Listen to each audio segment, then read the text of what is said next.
Las creepypastas.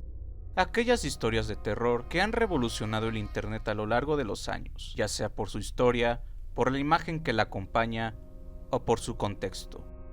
Desde el inicio del nuevo milenio, han empezado a surgir las creepypastas gracias a algunas leyendas urbanas que han dejado su huella en el internet, así como también dar origen a icónicas imágenes que a día de hoy siguen inquietando a más de uno. Y ya sea que hayan creepypastas buenas, creepypastas malas o creepypastas sin sentido llenas de clichés, es bien sabido que Internet tiene una gran cantidad de elementos que conforman este conjunto de historias tan interesantes. Es por eso que mediante el formato de un iceberg veremos algunos de estos creepypastas y vamos explorando uno por uno la historia que nos cuentan. Así que ponte cómodo, porque el día de hoy veremos el iceberg de las creepypastas, nivel 3. Así es, era yo, Dio, quien hizo la miniatura. No fue Almaice, fui yo. Y solo quería decir... Mierda. Quería decir que el 17 de agosto va a salir Blue. ¡Ah!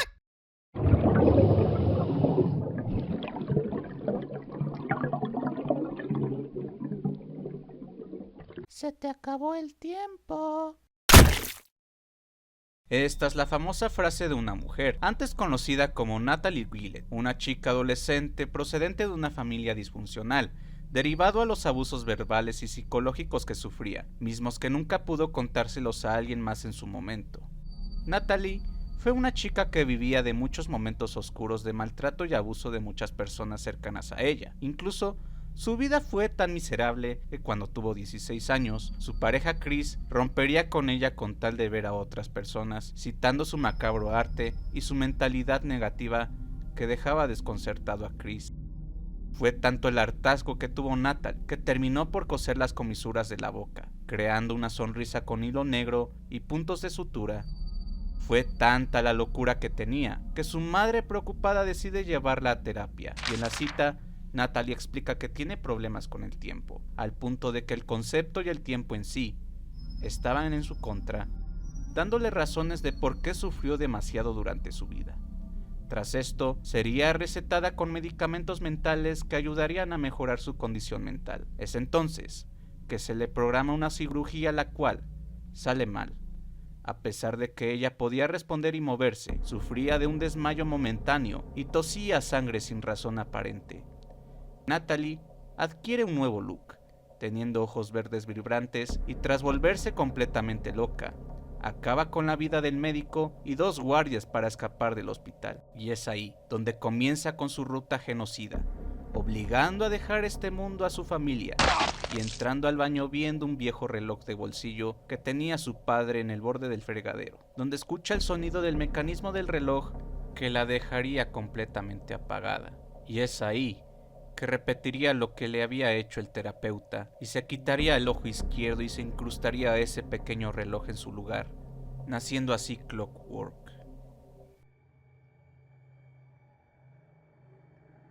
Ahora nos remontamos hacia el año 2001, cuando nacería el primer creepypasta de internet, que fue publicada en Angel Fire. Esta creepypasta nos narra el diario de un espeleólogo bajo el nombre de Ted, el cual visita una misteriosa cueva local junto con su amigo B.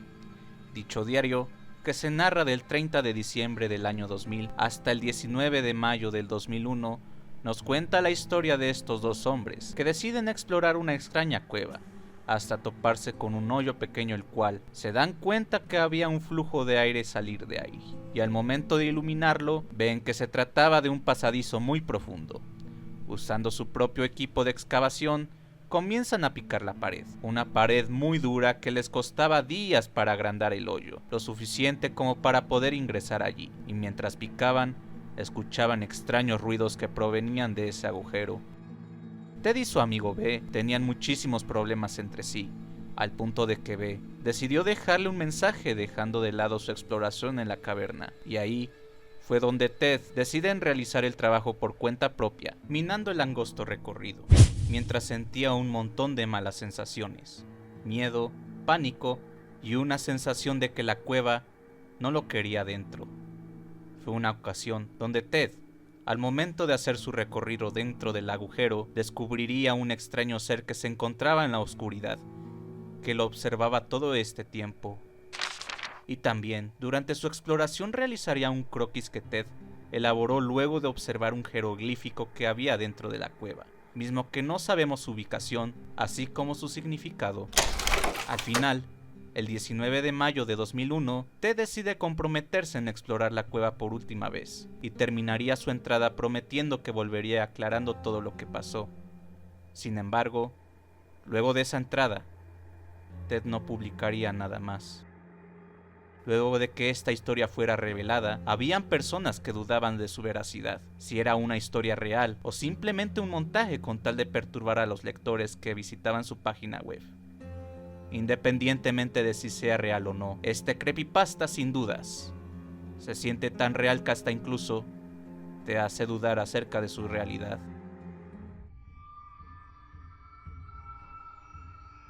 Esta creepypasta, originalmente publicado el 28 de septiembre de 2012 en 4chan por un anónimo, nos cuenta la historia de un grupo de amigos en un bosque para un viaje de campamento.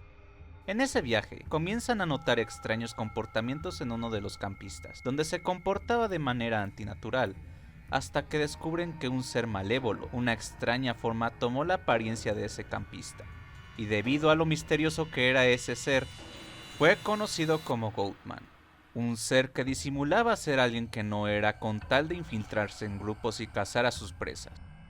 A medida que va pasando la historia, el grupo comienza a experimentar el terror intenso, ese terror que comenzaría a dejarlos tan locos que incluso, en algún momento Goatman comience a decir o "Let me the fuck in", por alrededor de 15 minutos, siendo este momento de clímax donde los campistas comienzan a rogarle a Jesús que aleje a este extraño ser de ellos, logrando así que el Goatman comience a gritar de una manera tan perturbadora.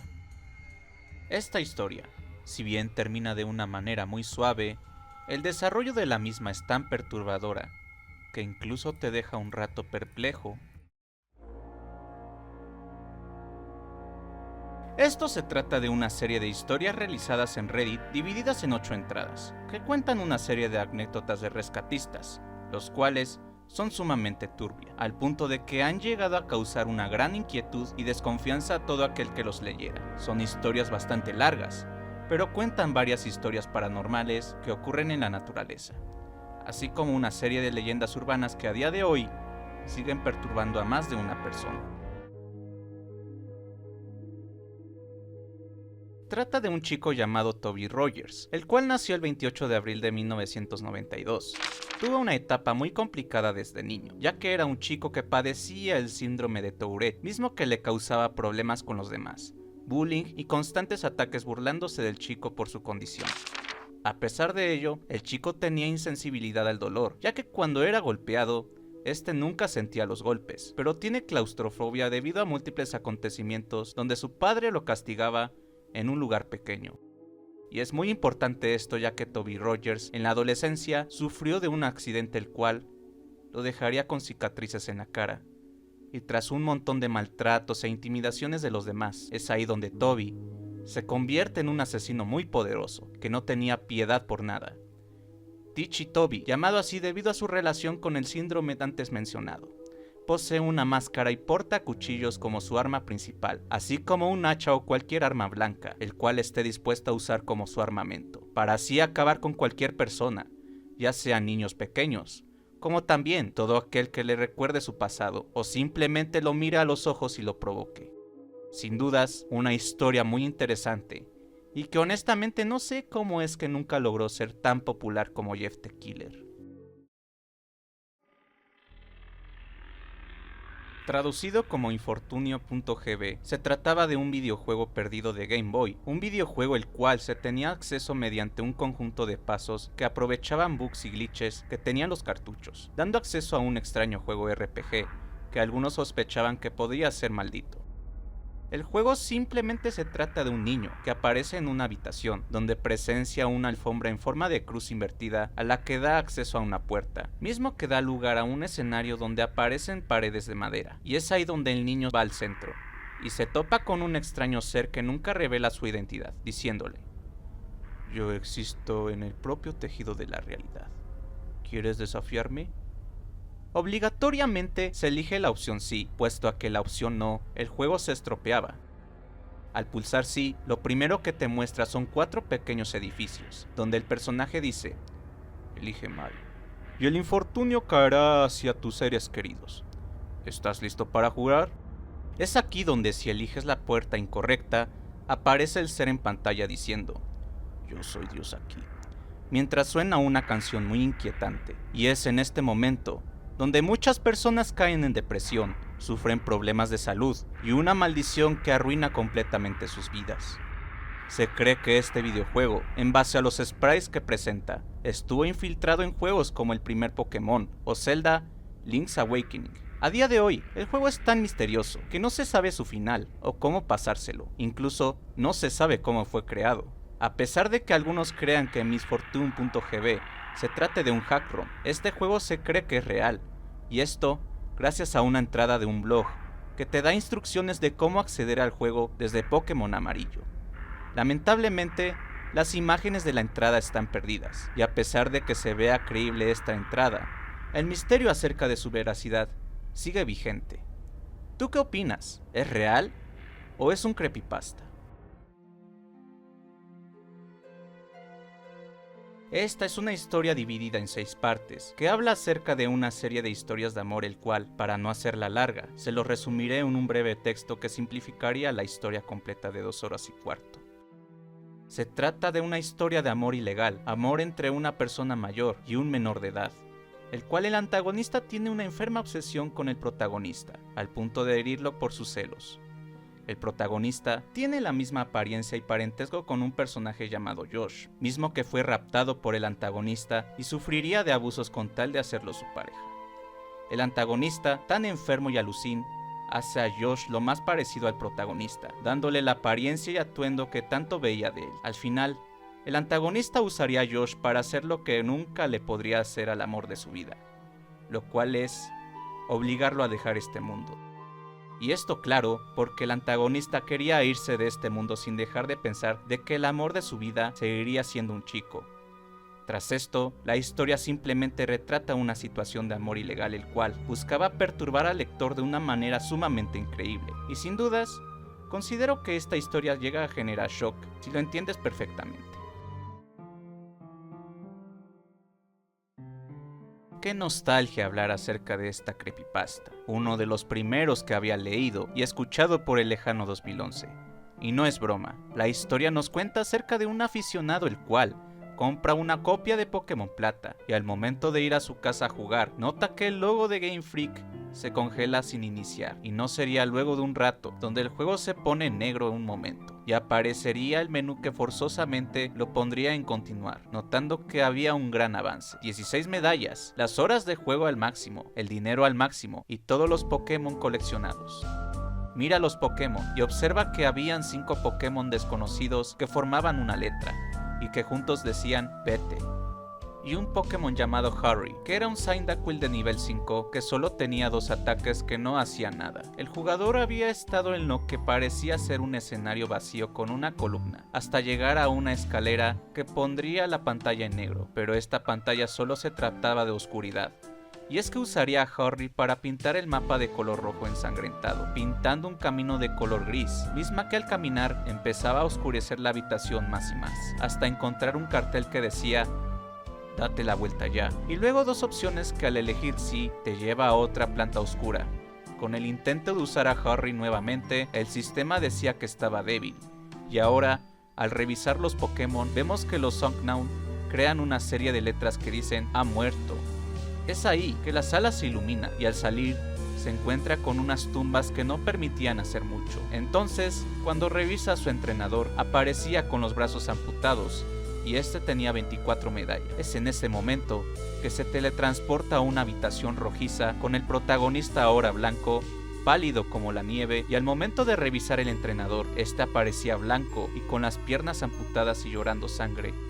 Ahora, al momento de revisar la Pokédex, observa ahora que los Unknown dicen muriendo, y sale un Celebi de nivel 100 que solo contaba con un ataque. Es ahí cuando el personaje camina al norte y van saliendo NPCs los cuales no se podía interactuar con ellos, y a medida que iba subiendo encuentras a Red, el cual debes iniciar una batalla con él. Es ahí donde aparece la imagen de batalla con Red transparente diciendo abajo quiere luchar, sin tener nombre siquiera. Aparece Celebi en pelea y Red saca un Pikachu triste de nivel 255. Lo raro es que durante la batalla ambos Pokémon usan ataques extraños y que no suelen ser propios de ellos, y terminan muriendo, apareciendo Red sin cabeza, y repentinamente el personaje aparece en su habitación invisible sin poder interactuar con sus objetos. Se dirige a la planta baja, y al momento de salir, el sprite sale del escenario y se dirige hacia el sprite de Red, que al interactuar le dice adiós para siempre. Y es ahí donde el entrenador aparece en las tumbas, y al revisar los Pokémon, esta vez aparece Knockdown diciendo estoy muerto. Es ahí donde aparece un texto que dice RIP. Y así termina esta tétrica creepypasta, el cual me sigue pareciendo uno de los mejores. Se trata de un videojuego de mecanografía de la década de los 90s, en donde tienes a un chef que prepara diferentes alimentos a medida que el usuario escribe una palabra. Lo raro acerca de este videojuego es que tenía una dificultad bastante grande, tanto que se disparaba exponencialmente a medida que pasabas de nivel. Con solo decirte que en el nivel 1 el requisito era de 10 palabras por minuto, en el nivel 5 eran 500 palabras por minuto. Lo peor del juego era que contaba con un soundtrack sumamente turbio, tanto que en el nivel 1 había una especie de gruñidos muy fuertes que alcanzaba a reventar las bocinas. En el nivel 2 no habría música alguna. En el nivel 3 pasaría a tener una grabación de un secador de fondo de muy mala calidad.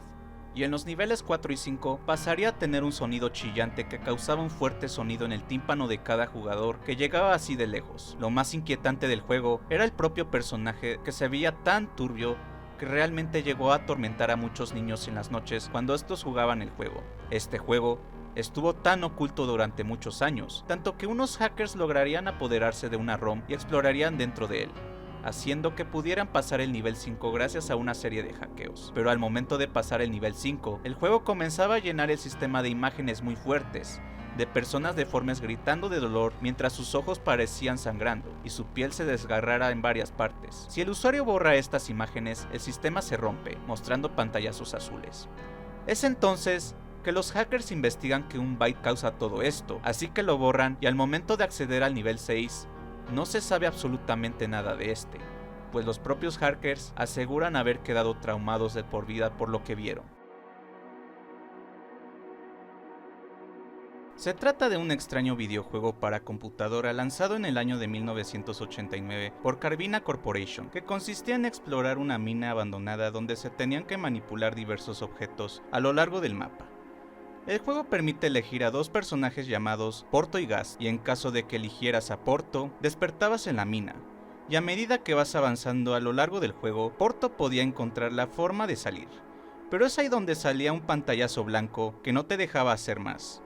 Por el lado de Gas, se trataba de un demonio liberado por los trabajadores de la mina, y se trataba de un personaje invencible, y que comienza a matar a los hombres de la mina. Tras el lanzamiento del juego, Carvina asegura que el videojuego Killswitch se elimina al ser completado, y que no permite ser respaldado ni rejugado, como también no permite jugar a ambos personajes a la vez. Así dejaría el videojuego perdido durante años, hasta que en el 2005 una copia sería subastado a un japonés llamado Yamamoto Ryuichi a un costo de $733,000 y prometía grabar el contenido del juego, mismos que acabarían siendo vídeos sumamente extraños del año 2006, que a día de hoy no se sabe algo acerca de lo ocurrido ni de lo que fue de ese hombre.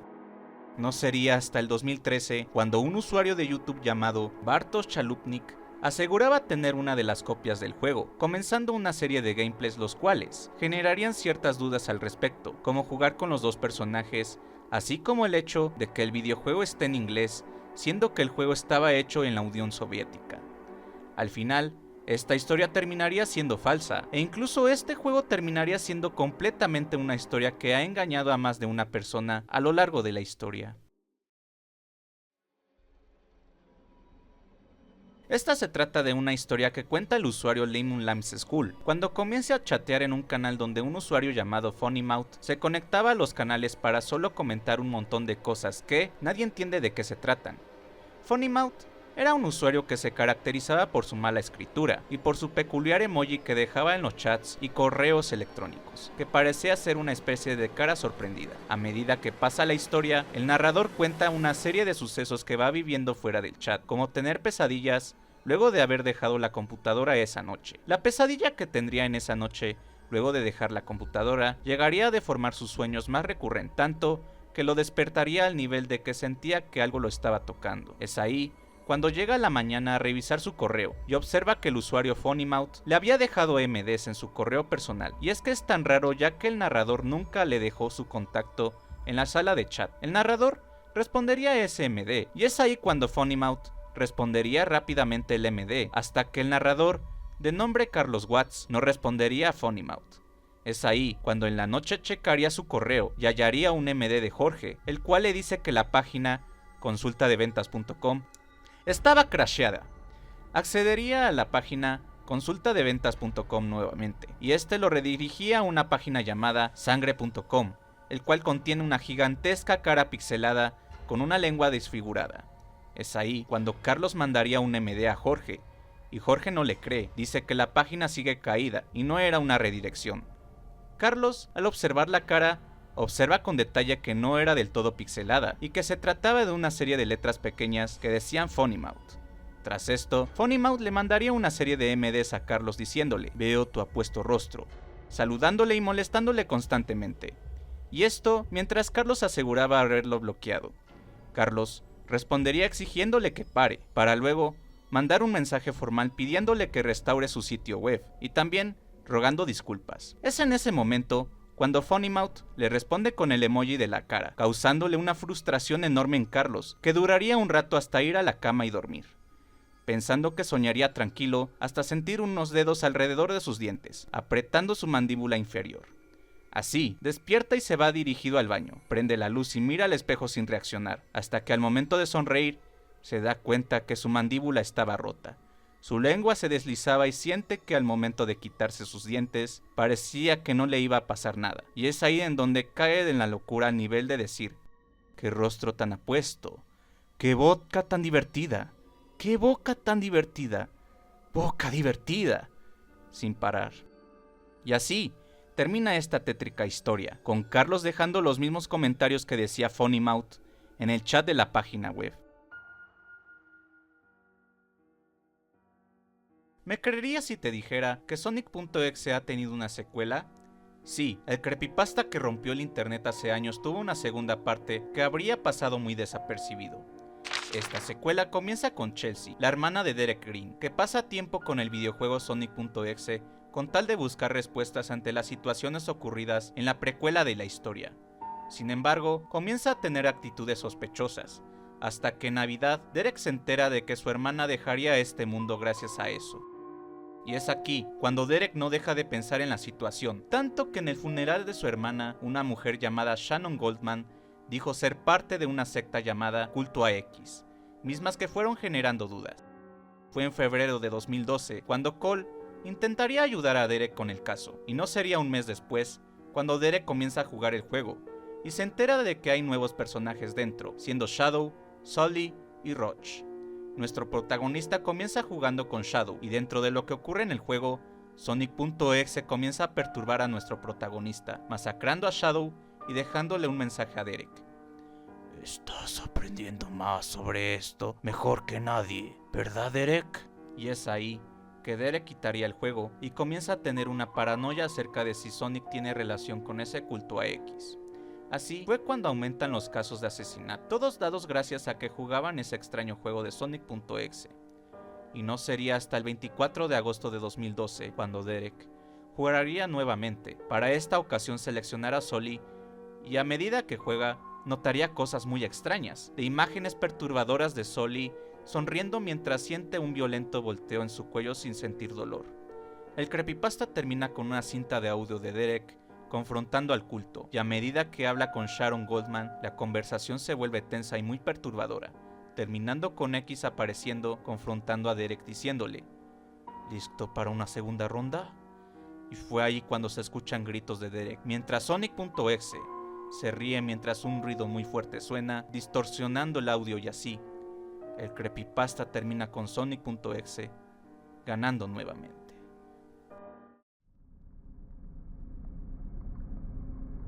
Esta creepypasta cuenta la historia de un chico que, aburrido, decide buscar hack-ROMs del videojuego Super Mario World. Y es en ese momento que ordena por fecha y encuentra hack-ROMs con malas capturas de pantalla. Eran tan malos que sacaban muchas carcajadas, hasta que en ese momento llega un hack-ROM de nombre Mario. Este juego contó con una extraña descripción, mismo que al mostrarlo se pensó que se trataría de un japonés que emitiría un hack mediocre, y dada la rareza que fue, accedió a jugar este hack-ROM. Al momento de abrir el hack recibe dos archivos, uno llamado 3.007.014, un archivo TXT de 27 kilobytes y otro archivo llamado Mario.ips. En ese momento, nuestro protagonista abre el bloc de notas observando cómo una serie de símbolos aparecen en su pantalla que decían lo siguiente. Es ahí que dejaría de lado el tema de investigar el significado de ese extraño texto y procede a buscar una copia de una ROM limpia y un parche IPS que serían movidos a la carpeta con el hack, y fue ahí que comienza a jugar con este extraño hack ROM, el mismo que nuestro autor no se tomó en serio al iniciar y que comienza mostrando simplemente las letras Mario, y fue ahí que empieza a explorar la pantalla de presentación, notando que algunos colores se veían diferentes a las de la presentación original de videojuego de Mario World. Es ahí que accede al juego y la pantalla de introducción se veía bastante pequeña, y fue que nuestro protagonista nota que el antagonista de este hack era el propio Mario. El hack ROM que juega el autor de esta historia es tan extraño que presenta todo tipo de rarezas, desde niveles cambiados de una manera extraña y que al jugarlos vemos escenarios completamente vacíos, sin enemigos, sin nada, simplemente niveles completamente aislados y sin alma que a medida que nuestro protagonista va jugando se da cuenta que los niveles se vuelven más y más inquietantes, al punto de que va pulsando mensajes que parecen ir directos a él, como si el juego intentase comunicarse con el protagonista. Al final de la historia nos damos cuenta de una breve situación en donde todo termina en un nivel llamado Donut Plains 1, el cual simplemente nos presenta un callejón sin salida que impide al jugador continuar con el hack ROM, terminando este con la pantalla en negro. Lo extraño de esta historia fue que al momento de que Mario pasaba al nivel del castillo, un extraño mensaje aparecía abajo diciendo: Víctima número 1. Los ojos fueron imposibles de hallar. La víctima fue encontrada en el suelo. La causa de muerte es desconocida. Marcas de manos con huellas dactilares fueron halladas alrededor del cuerpo. Tal fue el revuelo de esta creepypasta que tiempo después se hablaría acerca del extraño archivo TXT que acompañaba a este archivo, el cual sabrían que se trataba de un archivo de imagen JPG debido a su cabecera, y es ahí que revela una imagen con unos cuantos píxeles, y al ajustar la resolución de 327 por 277, este daría lugar a la imagen que ven en pantalla. Y debido a lo que contaba el ROM hack, la imagen fue bautizada como Victim Number 1. Hola. Espero escuches este mensaje de voz, dado por un anónimo, el cual contará un clásico creepypasta, misma que se siente tan profunda, que incluso algunos teorizan que fue real, y esto tiene muchas razones por las cuales pasó. Y es que el contexto acerca de esta historia deriva con el problema de Disney, que abandona sus parques más exóticos con el paso del tiempo, mismos que no se saben acerca de los motivos de por qué la compañía lo hace. Esta historia se envuelve en un terreno ubicado en Carolina del Sur, que fue adquirido mediante una compra de Disney a dichos terrenos, que originalmente iban a ser usados para construirse una autopista, y que generó problemas en las personas del lugar, al punto de que los obligaban a dejar sus casas con tal de que se diera luz verde a este proyecto, que consistía en un palacio basado en la película del Libro de la Selva. Este lugar sería construido, y al terminarse, tendría una gran atracción de las personas, que se iba perdiendo con el paso del tiempo, al punto de que llegó a ser abandonado en algún momento, y generaría alegría en los vecinos tras lo ocurrido. Pese a eso, el palacio simplemente se convirtió en una zona de interés para un chico llamado Ben, que gracias a un folleto de los años 90 que recibió en una visita a Disney World, daría con la ubicación del lugar. Es en ese momento que vería un palacio completamente cubierto de vegetación, con las paredes arruinadas y húmedas, con un cartel enfrente que decía abandonado por Disney. Accede al lugar, y como era evidente, este estaba devastado, deteriorado y lleno de vegetación, y en medio de su exploración, vería como varios detalles como algunos objetos que denotaban territorio de vagabundos con tal de estar en el lugar para dormir. En medio de su aventura, Ben visita una puerta ubicada debajo de las escaleras, que dice acceso privado para personajes, perdone las molestias. Es ahí que Ben decide ir a esa puerta, cerrada con un candado oxidado, que sin esfuerzo accede gracias a lo débil que estaba el candado, y observa una habitación completamente húmeda, con pósters, hojas esparcidas por la habitación, un televisor viejo, y unos cuantos muebles, que cargaban con algunos atuendos colgados que se encontraban con una muy mala calidad. Nota que la habitación es demasiado grande, y encuentra una puerta que decía preparación de personajes, que sin problemas logra acceder. Es ahí que, un extraño zumbido eléctrico se enciende, que lo obliga a cerrar los ojos, hasta adaptarlos con ese nivel de iluminación, hasta lograr regularse al nivel normal. Dentro de esa habitación, se encuentran algunos trajes de personajes de Disney, con un traje de Mickey de espaldas que tenía los colores invertidos, mismos que se encontraban deteriorados y con algunos agujeros y costuras rotas. Es ahí que Ben decide hacer una serie de fotografías de algunos personajes, y al momento de sujetar la cabeza disfraz del Pato Donald, un caneo cae y se hace pedazos, y el chico impactado, tira la cabeza del Pato Donald y observa el caneo para tomarle una foto.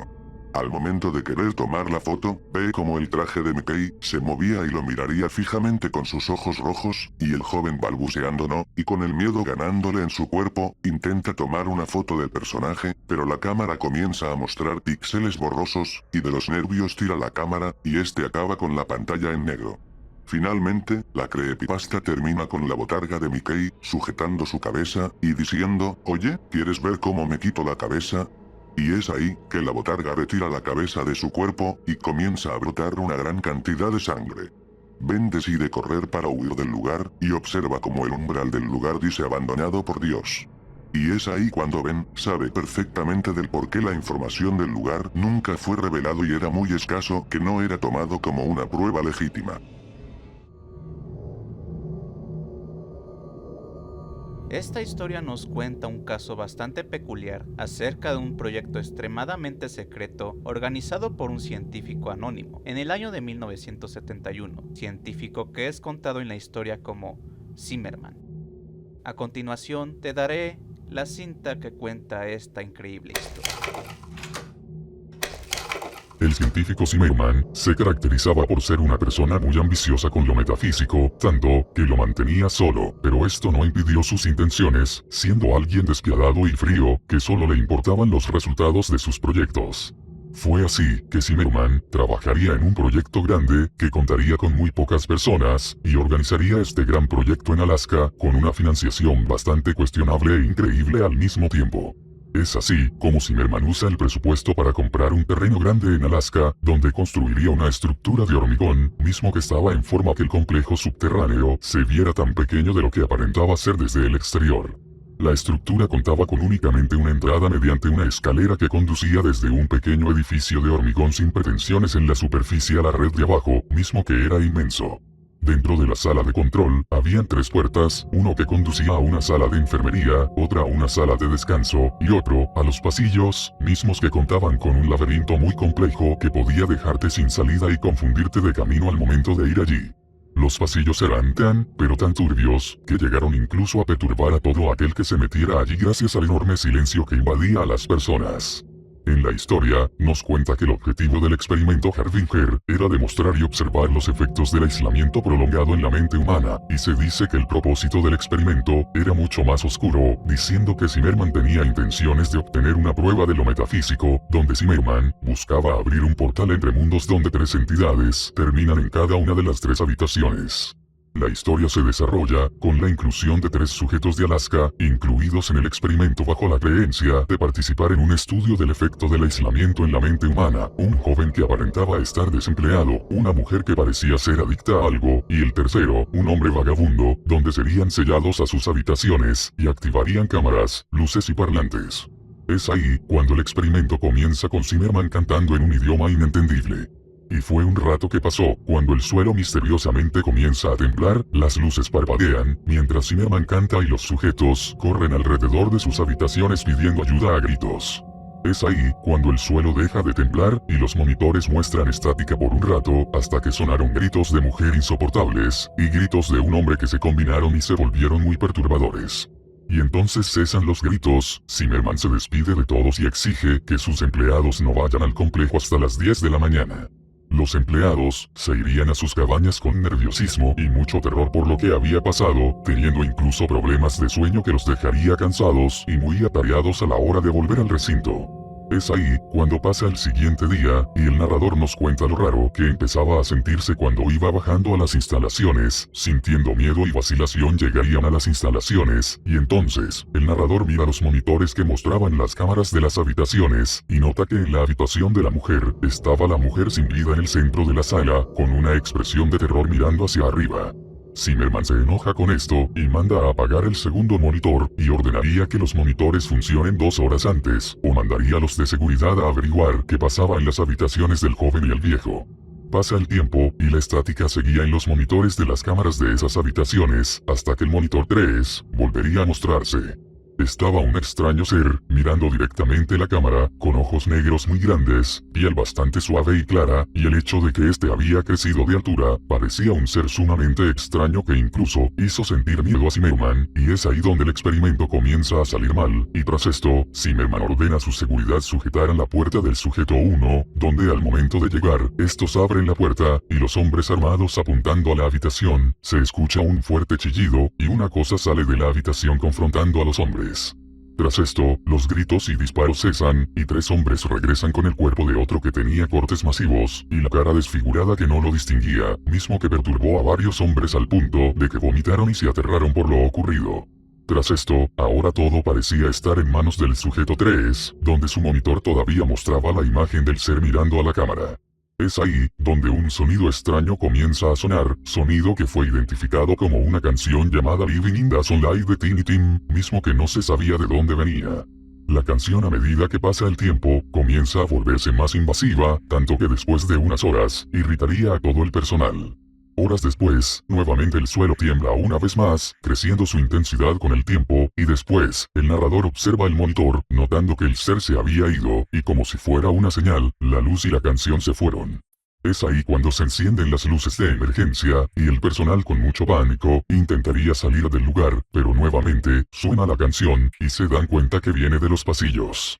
Es un momento que la canción suena con alta frecuencia, el personal se tapa los oídos con tal de silenciar el ruido, y así, deja de sonar, hasta que segundos después, la puerta se abre y la música vuelve a oírse con una frecuencia más fuerte, y es ahí que los hombres caen al suelo tapándose los oídos nuevamente. El narrador mira arriba, y observa una extraña figura alta, con ojos negros y piel suave, que partiría en 2 a Zimmerman. Tras esto, el narrador intenta irse del lugar, y durante su travesía, mira cómo ese ser totalmente aterrador, comienza a desgarrar a la gente, todo mientras sonaba nuevamente la música lo más ruidosa posible. Es así, como el narrador va a las escaleras, escapa del lugar, y sellaría el complejo subterráneo gracias a una tapa metálica. Es ahí, cuando el narrador se dirige a la cabaña, y tras esto, termina contando toda esta historia, pero antes de concluir, nota que la melodía se escucharía de lejos, y sabría que la criatura que estaba en la habitación del sujeto 3, iría a por él.